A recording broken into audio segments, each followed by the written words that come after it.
Baik, terima kasih. Perkenalkanlah diri saya. Nama saya Yunus Misa SD, asal SD Negeri Tupe. Saya sebagai mahasiswa PTB Angkatan 3 asal Universitas Negeri Kanjuruhan Malang. Tujuannya untuk melaksanakan pembelajaran di SD Negeri Tupe yang ada di SD Negeri Tupe bertepat di kelas 5. Baik, sebelum kita memulai dengan pelajaran kita hari ini, Pak akan mengecek kehadiran siswa dengan nama yang pertama Dirti Mela, yang kedua Valencia Mune, Filmi Amatan, Lisandra Paul, Marlin Amatan, Mitri Kune, Sigit Adu, Yurisel Fuel, Yosni Kune, Dini Amatan, Maila Amatan, yang terakhir Ferdinand Kuba.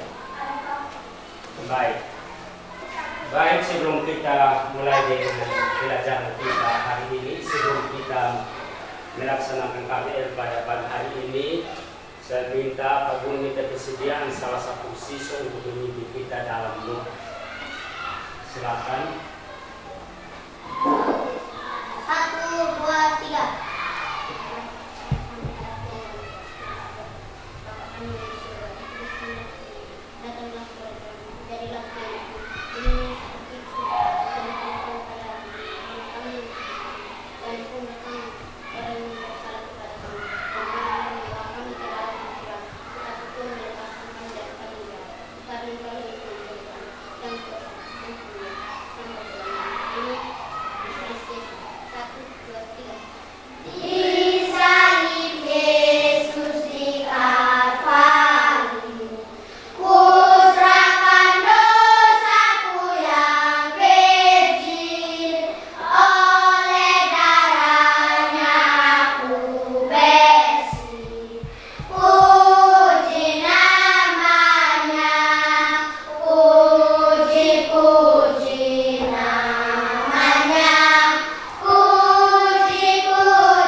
Jadi ketika sebelum kita melaksanakan kegiatan kita pada hari ini, sebelum kita melaksanakan tugas semuanya, kita perlu harus mengucap syukur kepada Tuhan. Ya, karena ketika kita mengandalkan Tuhan, kita bisa mendapat kekuatan.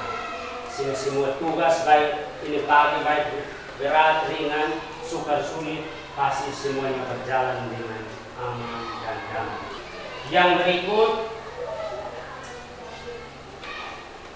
tentu sebelum kita melaksanakan kegiatan KBL pada pagi hari ini juga, Pak Guru akan mengecek kebersihan. Pak Guru mau tanya, kira-kira tadi pagi siapa yang mandi, datang sekolah mandi? Jujur saja, yang tadi pagi datang sekolah mandi ada 6 orang. Yang tidak mandi, iya, kasih turutan. Ya, Pak Guru mau kasih ingat bahwa ketika pagi-pagi mau mempersiapkan diri dalam sekolah itu perlu yang pertama kebersihan, harus mandi. Mandi, setelah mandi terus makan yang minum itu perlu supaya ada kekuatan sebelum datang di sekolah. Jadi harus makan, setelah makan terus mempersiapkan diri, berdoa dan datang ke sekolah. Karena ketika kalau kita tidak makan dari rumah, nanti mempengaruhi juga ketika kita sampai di sekolah, kita bisa mengantuk, bahkan kita badan lemas-lemas dan tidak ada perhatian untuk pelajaran yang kita akan lakukan pada hari ini.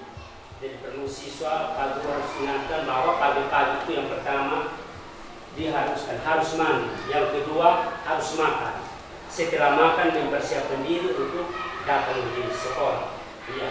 Terus ketika datang sampai di sekolah juga, anak-anak harus memperhatikan kebersihan kelas dan di halaman sekolah. Yang pertama harus merapikan meja dan kursi yang ada di dalam ruang kelas. Yang kedua harus membersihkan ruang kelas. Yang ketiga membersihkan halaman kelas. Ya, perlu kebersihan. Ya, jadi kebersihan itu penting. Yang berikut lagi, sebelum kita masuk dalam pembelajaran hari ini, kira-kira siapa yang masih ingat pelajaran kemarin? Coba diadu. Kira-kira pelajaran kemarin tentang apa? Wujud benda dan fungsinya. Wujud benda dan fungsinya. Siapa lagi? Kira-kira siapa lagi yang masih ingat pelajaran kemarin? Coba Valencia.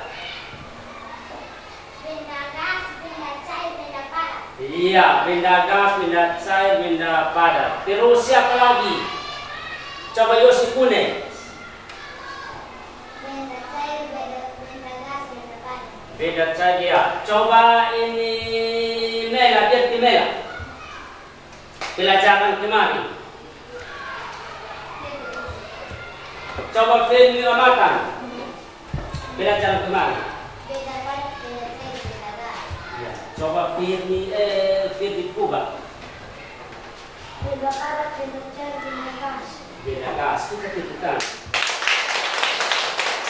Berarti anak-anak masih ingat pelajaran kemarin, ya. Wujud benda dan cirinya.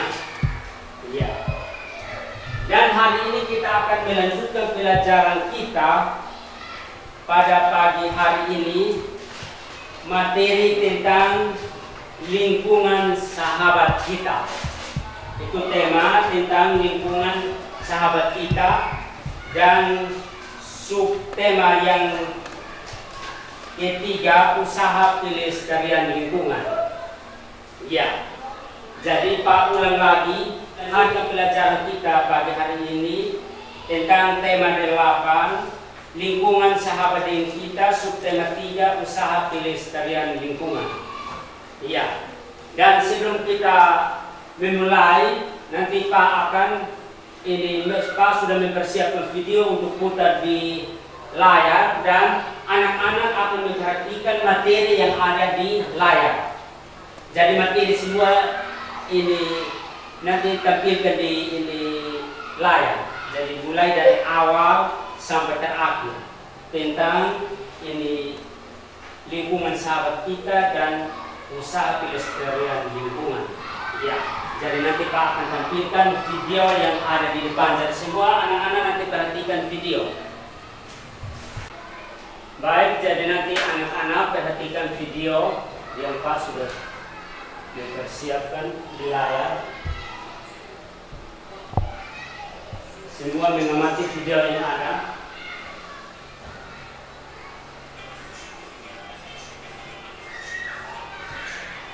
Selamat datang di channel YouTube Kak Citra. Apa kabar adik-adik semuanya? Kak Citra berharap kalian dalam keadaan yang baik, sehat, dan siap untuk belajar ya. Hari ini kita akan belajar bersama-sama untuk mata pelajaran tematik kelas 5. Kita belajar di tema 8, lingkungan sahabat kita, subtema 3, usaha pelestarian lingkungan, pembelajaran yang pertama. Mari adik-adik kita belajar dengan penuh semangat ya. Adik-adik perhatikan gambar berikut ini. Ini Edo, Siti dan temannya sedang menanam pohon. Nah adik-adik, kegiatan apa yang dilakukan pada gambar tersebut? Ya, mereka sedang menanam pohon atau yang disebut dengan reboisasi. Lalu, di mana kegiatan itu biasa dilakukan? Nah, kegiatan ini biasa dilakukan di daerah perbukitan yang tandus serta di lingkungan sekitar kita, misalnya di halaman rumah atau di halaman sekolah. Apa tujuan dari kegiatan itu? Nah, tujuan dari kegiatan itu adalah untuk menghijaukan lingkungan dengan tanaman-tanaman yang berdaun hijau. Itu tujuan dari penanaman pohon ya adik-adik ya, atau penanaman tumbuhan di sekitar kita. Apa manfaat dari kegiatan itu adik-adik? Nah, manfaat dari kegiatan ini adalah membuat lingkungan kita menjadi asri, lalu memanfaatkan lahan tidur. Lahan tidur itu apa? Lahan yang tidur kan kita? Tidak adik-adik ya, lahan tidur itu lahan yang tandus, lahan yang tidak ada tanamannya ya, atau lahan yang gundul ya. Sehingga apa? Di situ tumbuhan akan berguna untuk menyerap air dan berguna juga untuk menghasilkan oksigen yang akan dihirup oleh manusia. Ketersediaan air bersih sangat penting loh bagi kehidupan manusia. Berbagai upaya dapat kita lakukan untuk menjamin ketersediaan air bersih. Apa syarat-syarat air yang layak kita gunakan sebagai air minum dan untuk memasaknya dari? Nah, syarat-syarat air yang layak untuk kita minum itu adalah air itu harus jernih, tidak berasa dan tidak berbau ya. Jernih, tidak berasa, tidak berbau, bahkan ditambah satu lagi ya, tidak berwarna. Di sini tidak berwarna itu maksudnya di sini adalah jernih adik-adik ya. Itu syarat air yang layak untuk kita konsumsi, baik untuk minum atau untuk memasak. Lalu adik-adik, bagaimana kualitas air yang dapat digunakan untuk mencuci pakaian?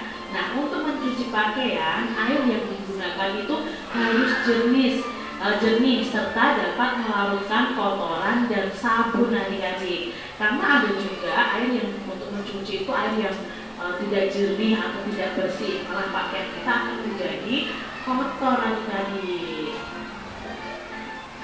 Bagaimana kualitas air yang dapat digunakan untuk menyiram tanaman? Nah, untuk menyiram tanaman, air yang digunakan sebaiknya tidak mengandung zat kimia berbahaya bagi tanaman.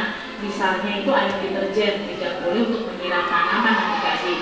Namun, kita dapat menggunakan air bekas mencuci bahan makanan atau air hujan untuk menyiram tanaman ya. Ini ya adik-adik ya, perbedaan ketika kita menggunakan air untuk konsumsi, lalu menggunakan air untuk mencuci pakaian, dan menggunakan air untuk menyiram tanaman. Ada air yang aman digunakan untuk memasak dan minum, namun ada pula yang sebaliknya. Ayo kita pelajari bersama. Air untuk kebutuhan sehari-hari. Bagaimana rasa air laut adik-adik? Ya, air laut terasa asin ya. Jika kamu berenang di pantai dan terpercik air laut, kamu akan mengetahui bahwa air laut itu terasa asin. Apakah adik-adik tahu bahwa sebagian besar air yang ada di bumi ini berupa air laut, air yang asin, itu 97%. Dan air laut itu tidak bagus untuk dikonsumsi atau untuk diminum. Nah, air laut juga tidak dapat digunakan dalam kebanyakan industri dan keperluan rumah tangga. Untunglah hanya ada 3% air di dunia berupa air segar, yaitu air yang tidak asin dan dapat digunakan untuk minum, memasak, dan mencuci. Sebenarnya kalau dibandingkan adik-adik ya, 3% itu sedikit sekali. 97%-nya air laut, air yang asin, air yang tidak bisa dikonsumsi. Tapi 3% itu kita sudah beruntung adik-adik, kita bisa menggunakan air bersihnya. persyaratan air bersih itu meliputi 3 komponen, yaitu persyaratan secara fisik, lalu secara kimia, dan secara kandungan mikroba yang di dalamnya. Mari kita pelajari satu persatu persyaratan mengenai air bersih. Yang pertama adalah persyaratan secara fisik. Yang pertama, fisik itu bisa dilihat adik-adik ya. Jadi yang pertama, air itu tidak keruh. Yang kedua, tidak berwarna apapun. Yang ketiga, tidak berasa apapun. Lalu yang keempat, tidak berbau apapun. Dan suhunya itu antara 10 sampai 25 derajat Celcius. Dan tidak meninggalkan endapan. Itu persyaratan secara fisik yang bisa kita lihat ciri dari air yang bersih. Lalu yang kedua, ciri air bersih itu berdasarkan syarat kimiawinya. Yang pertama, tidak mengandung bahan kimiawi yang mengandung racun adik-adik. Yang kedua, tidak mengandung zat-zat kimiawi yang berlebihan. Dan yang ketiga, itu cukup iodium. Yang keempat, pH atau derajat keasaman itu antara 6,5 sampai 9,2. Nah, adik-adik, ini untuk syarat kimiawi ini harus diuji, tidak bisa dilihat dengan mata kita ya. Harus diuji melalui laboratorium bahwa air itu bersih atau tidak.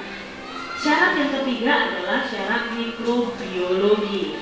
Nah, mikrobiologi di sini air itu tidak mengandung kuman-kuman penyakit seperti disentri, tifus, dan kolera. Itu tadi syarat-syarat air bersih. Nah, kalau kita ya sebagai orang awam itu biasanya melihat air bersih itu ya dari persyaratan fisiknya. Untuk kimia dan mikrobiologi itu kan butuh diteliti di laboratorium adik-adik ya, bahwa apakah air itu bersih atau tidak. Masyarakat itu memerlukan air dalam jumlah yang sangat besar. Air yang akan digunakan diambil dari sungai-sungai terdekat atau sumber-sumber air lain seperti sumur. Air dari sungai dan sumber-sumber air dialirkan dan disimpan dalam tangki penampungan yang sangat besar. Nah, tangki penampungan ini berisi air, ditambahkan sejumlah kecil gas klorin untuk membunuh kuman yang berbahaya. Selanjutnya, air akan dipompa melalui pipa bawah tanah menuju rumah-rumah penduduk kita. Misalnya ini adalah air PDAM adik-adik. Air inilah yang digunakan untuk keperluan sehari-hari masyarakat. Sumber air lainnya itu didapat dari penggalian tanah. Lubang penggalian itu dinamakan sumur adik-adik. Masyarakat membuat sumur sebagai sumber air untuk keperluan sehari-hari. Dahulu orang menggunakan timba untuk mengambil air dari sumur. Namun sekarang kita dapat menggunakan pompa air bertenaga listrik. Dengan pompa itu air akan dialirkan ke atas melalui pipa, lalu menuju ke bak penampungan air, kamar mandi, dapur, dan tempat-tempat lain di rumah kita. Diambil dari Young Scientist ya, Scientist ini Young Scientist tahun 1994, All About Water ya, di Chicago World Book ya, dari catatanKimia.com.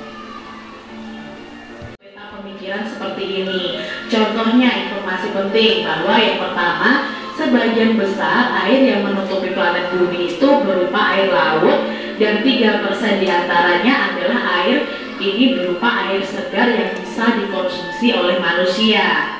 Lalu persyaratan air bersih itu meliputi persyaratan fisik, persyaratan kimia, dan kandungan mikroba atau mikrobiologi. Lalu berikutnya, masyarakat itu memerlukan air dalam jumlah yang sangat besar dan sumber air lainnya itu didapat dari penggalian tanah. Nah, ini informasi-informasi penting yang kita dapat dari bacaan tadi adik-adik. Kalian bisa tambahkan kalau kalian mendapatkan informasi yang lain dari bacaan tersebut. Demikian tadi adik-adik pembahasan kita di tema 8, subtema 3, pembelajaran yang pertama. Semoga video pembelajaran ini bermanfaat untuk adik-adik semuanya, dan sampai jumpa lagi di video pembelajaran Kak Citra selanjutnya. Tuhan memberkati. Ada 3 orang. Coba dinamakan. Coba ini coba sebutkan. Kira-kira di dalam gambar itu ada siapa-siapa saja. Coba siapa lagi? Coba ini Valencia. Sebutkan. Ada 3 orang yang sedang beraktivitas. Coba Yosni. Edo Siti Dayu. Iya, Edo Siti Dayu. Kita berikan aplaus. Terima kasih. Yang sementara di gambar atau poster yang sedang beraktivitas untuk menanam pohon di lingkungan. Iya. Ini Edo, Siti dan Ayu. Iya. Ini Edo, Ayu dan Siti. Ya. Kira-kira 3 orang ini sementara beraktivitas untuk melaksanakan apa? Siapa yang tahu? Coba selain dari Yosin, coba dari Timela. Menanam pohon. Menanam pohon. Coba siapa lagi? Coba Ferdi. Kira-kira 3 orang ini sementara beraktivitas melaksanakan apa? Menanam pohon. Menanam pohon. Siapa lagi? Coba Siti Adu. Iya. Menanam pohon. Menanam pohon.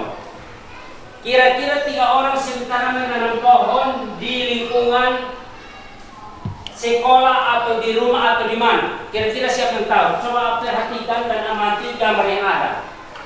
Coba Siti Adu. Di lingkungan sekolah. Di lingkungan sekolah. Coba ada pendapat lain dari teman yang lain. Kira-kira coba Lisandra Paul. Di samping sekolah. Di sana sekolah. Coba selain dari itu, coba Mardelasa. Kira-kira 3 orang sementara melaksanakan tugasnya di mana? Di depan sekolah, di depan sekolah, di halaman sekolah. Coba siapa lagi? Coba Mailan Mata. Di depan sekolah. Di depan sekolah. Coba ini Dino Matan. Di depan rumah. Di depan rumah, ya.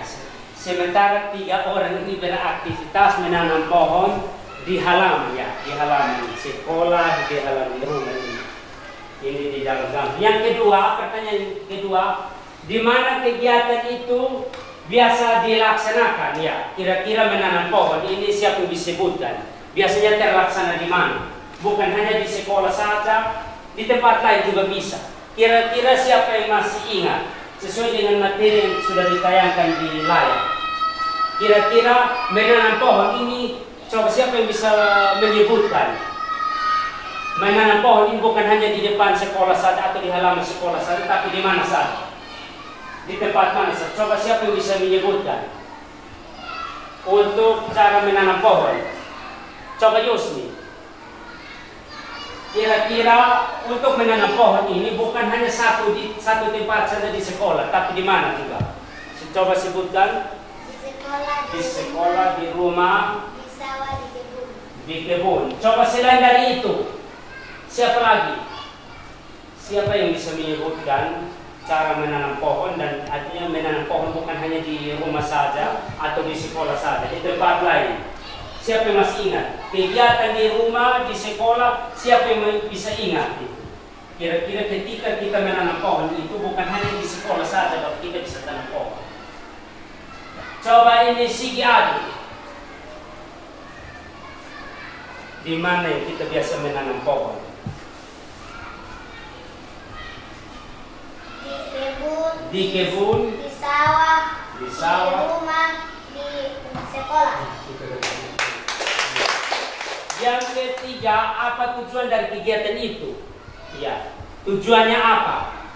Tujuan untuk menanam pohon, baik di lingkungan sekolah maupun di halaman rumah, di kebun, di sawah, di mana saja. Tujuannya untuk apa? Apa tujuan dari kegiatan itu? Ya, siapa yang bisa? Coba menyelamatkan.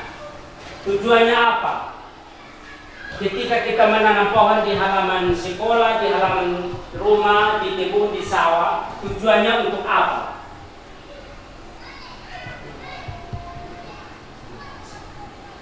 Kira-kira siapa yang masih ingat?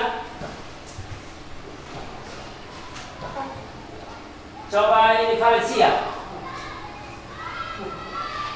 Untuk apa? Tujuannya untuk apa? Ketika Edos dan Ai itu mereka beraktivitas menanam pohon untuk mengatasi apa? Kira-kira. Untuk tujuannya untuk apa ketika menanam pohon? Coba Valencia, bangun berdiri. Erosi dan tanah longsor. Ya, untuk mengatasi erosi dan tanah longsor. Coba Sigi Agi. Untuk mengatasi apa? Erosi dan tanah longsor. Iya, itu betul.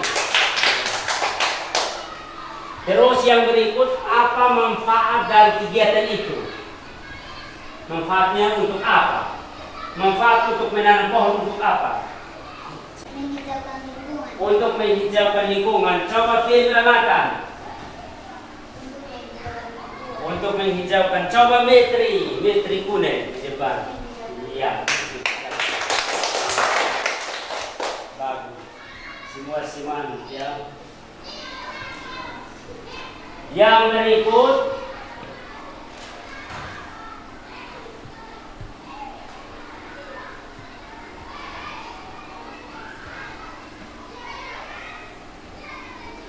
ini ada bacaan tentang air untuk kebutuhan sehari-hari. Tadi sudah ini tayangkan di layar.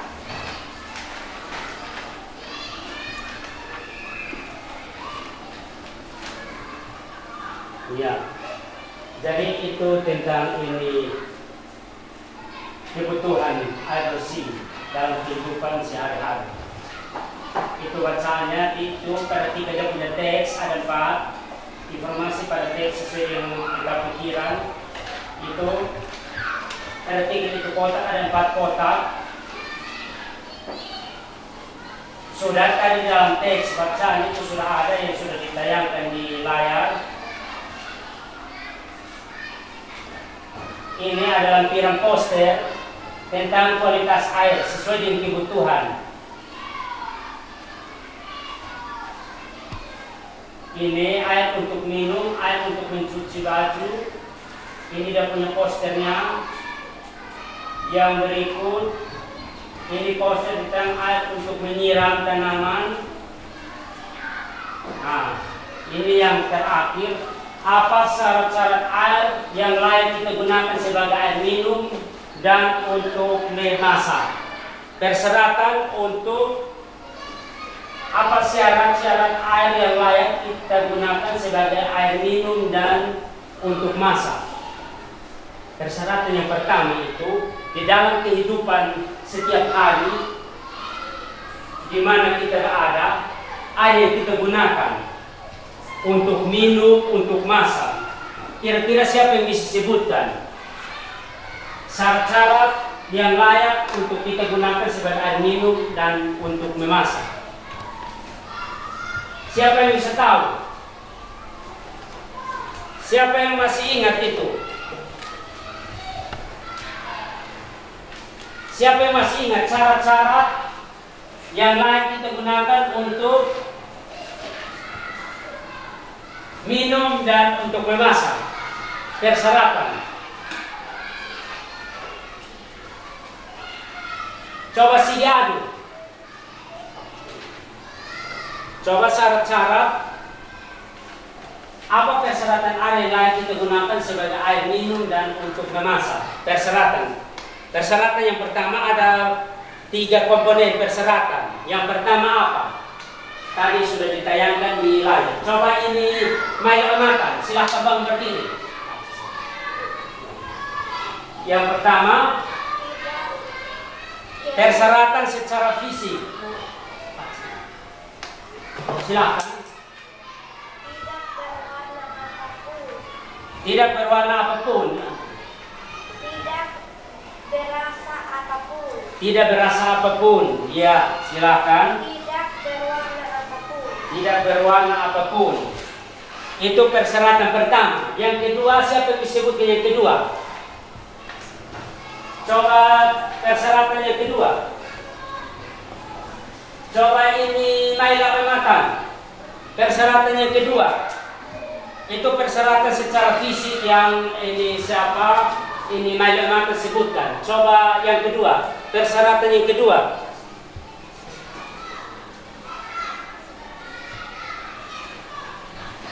Silakan.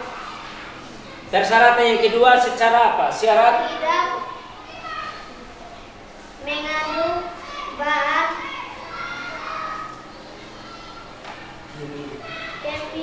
kimia yang mengandung racun. iya. Tidak mengandung saat-saat kimia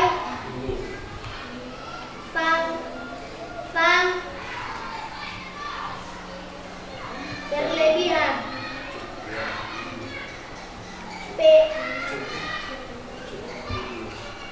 Cukup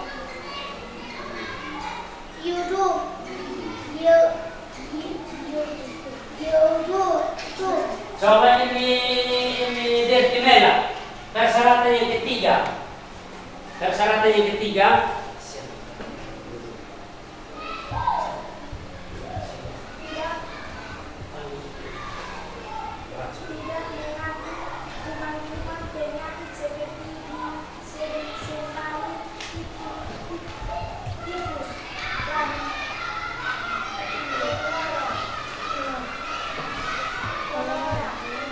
Iya, itu berikan.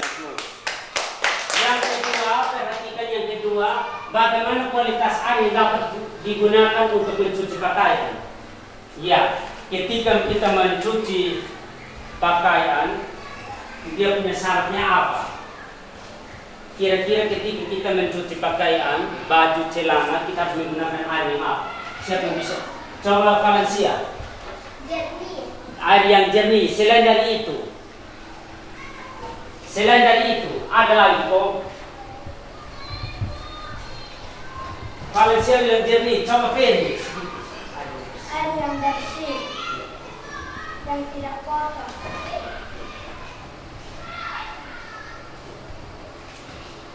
Coba selain dari itu.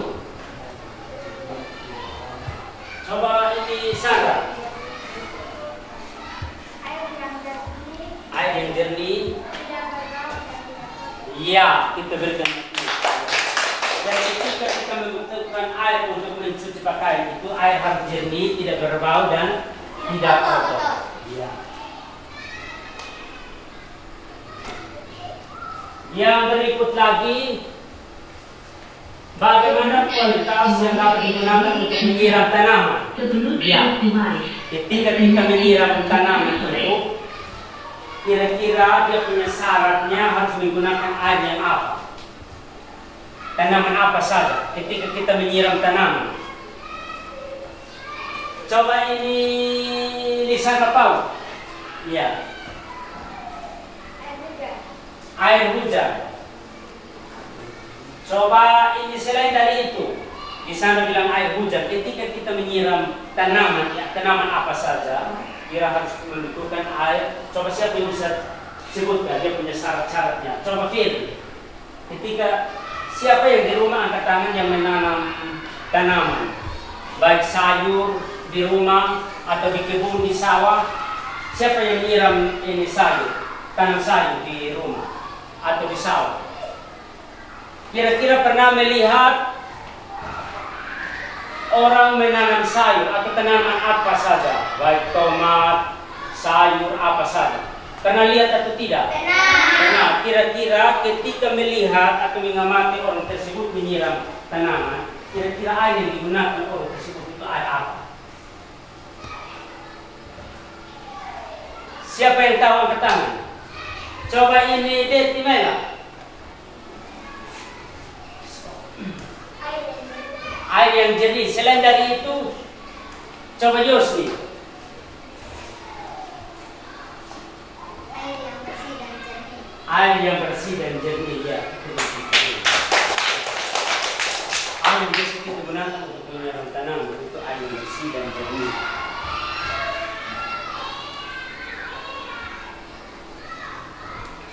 Yang berikut lagi, ini ada LKPD yang kita harus kerjakan. Ini IPA, mata pelajaran IPA. Jadi lampiran LKPD itu ada 4 kotak itu. Jadi nanti ini isi itu 4 kotak. Itu informasi apa yang kamu dapat temukan pada teks air untuk kebutuhan sehari-hari, tulis dalam bentuk peta pemikiran Anda. Ya, itu teks. Silahkan isi sudah. Isi LKPD yang ada. Ya, nanti baris di depan, ketua di sini ya. Mari sudah. Keloyak. Ini kelompok 1 mau menyampaikan hasil diskusi mereka. Iya. Jadi Pak Guru berikan kesempatan kepada kelompok 1 untuk menyampaikan hasil diskusinya. Silakan kelompok 1. Ketua. Sebagian besar 97 air yang menutupi planet bumi ini berapa air laut dan 3 air di dunia, berapa air segar. Persyaratan air bersih meliputi 3 komponen, yaitu persyaratan secara fisik, secara kimia, dan kandungan mikrobial. Masyarakat